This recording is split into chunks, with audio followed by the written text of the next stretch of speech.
Hey everyone, CWD Music Reviews here. I'm CWD and this is going to be a music review of the new PJ Harvey album, The Hope 6 Demolition Project.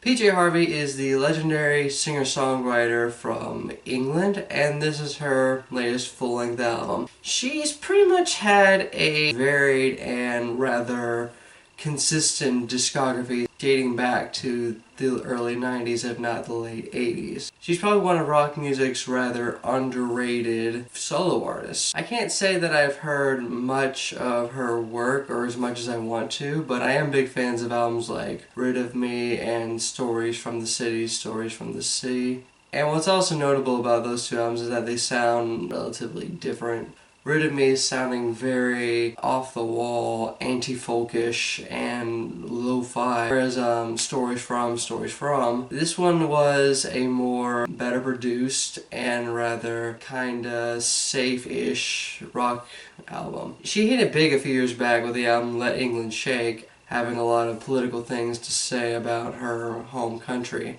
And she seems to be focusing this kind of political criticism on a new country here. Does it go well? Well, the music goes particularly well, but I can't say the message is going to be as strong as it was on Let England Shake. It sounds about 11 tracks, about 41 minutes in length, and the one thing I notice about this album is the production and like how lively and raw it sounds. Pretty much for track, you have PJ and a select few musicians that form her band, her live band, doing this album as if it's a kind of a live album but minus the audience, all the while still maintaining a formidable sound. Tracks like The Ministry of Defense and The Ministry of Social Affairs, these are tracks that really are beneficial to what kind of sound it is PJ is going for with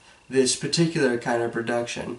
Dark and very chaotic and loose. Not so loose and chaotic that it loses its sight or its cohesiveness, but still. Tracks like Near the Memorial of Vietnam and Lincoln, the way this production handles it, this chorus kind of sounds like a hippie protest sing-along outside of the Lincoln Memorial or the Washington Monument. Chain of Keys actually has this really dark military march style instrumentation. The same applies to River Anacostia, which has more of a tribal vibe with these really misty drumming and just overall ominous performance. It maybe has kind of a gospel vibe to it, but not so much a Christian gospel vibe, more so of a native spiritual type of vibe.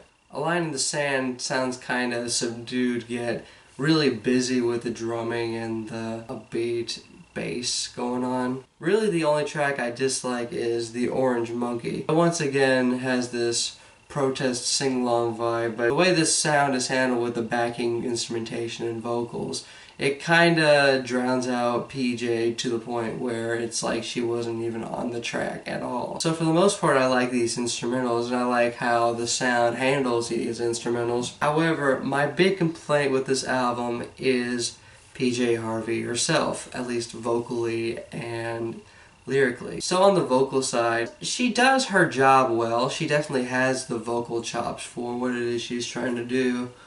But the way these vocals are performed, and I might be missing something since I'm not too acquainted with PJ Harvey's discography, these vocals don't sound as eccentric or commanding on this particular album. She gets the job done like in terms of vocal chops and flourishes and whatnot.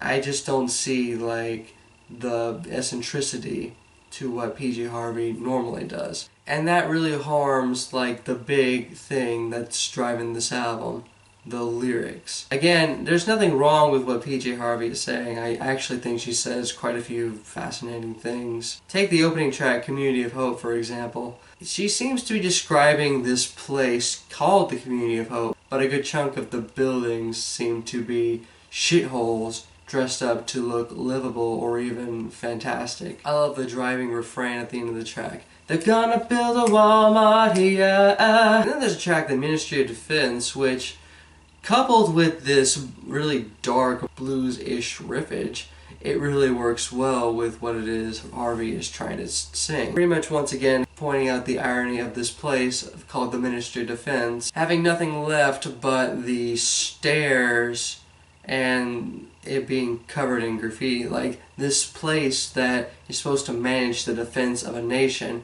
has been completely upended and is now just ruined. A line in the sand seems to point out hostilities when it comes to greed and just overall nature. She seems to note that there's people out there killing each other just for the sake of getting their furs. The track Medicinals is a really funny track. It's about how foreigners came in and upended native herbs in order to implement alcohol into the system. There are all these other herbs that really aided and were actually very beneficial to people's health, but then the invaders decided, you're just going to drink booze from now on. This is going to be your new medicine. Then there's a track, Dollar Dollar, which is the closing track on the album. It's a nice slow burner. It seems to note that society as a whole is trapped in traffic. It seems to be trapped in this kind of busy flow of commerce, and like the one thing we can hear in the background is dollar dollar. That's an interesting allegory, I guess, if I'm interpreting it correctly. But the thing with this track and many others here, there's a lot of ways to interpret what it is she's trying to convey, given how general these observations tend to be. My complaint with this album isn't so much what everyone else is saying about it, that she offers no solution to all these problems. I don't think that's art's place. I think that's the place of poetry. When I think of albums that tend to take on social commentary and master that well, I think of Kendrick Lamar's To Pimp a Butterfly. That album highlighted the three things I think makes a really great album as it's trying to be social-political. A strong musical backbone. It's got a lyrical component that is really fascinating and really thought-provoking and really standalone in its logic. It's got a commanding voice to go with that.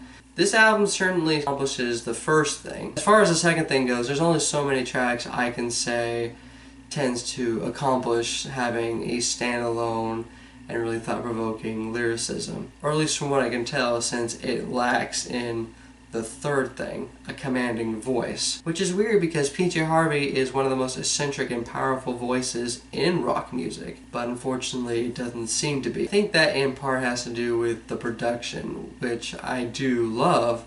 It just has the unintended consequence of making her sound like she's just playing second fiddle to her own project. Because moments like the Ministry of Social Affairs, where this really dirty, maybe cliche blues riffage coupled with this like really dark layers of guitar and maybe some synth, all the while this saxophone going off in like really erratic fashion steps all over what it is PJ is trying to tell me. So overall, I do like this album. I just wish that PJ took better control of her vocals and the overall instrumentation instead of just allowing the instrumentals to be more intriguing than what it is she's trying to convey, since this definitely is a protest song album thing. Do check this out if you're a big PJ Harvey fan, but I can't say for me personally this is going to be a project that I'm going to be going back to a lot. This album is a plus 1.5 out of plus 3. I just wish it was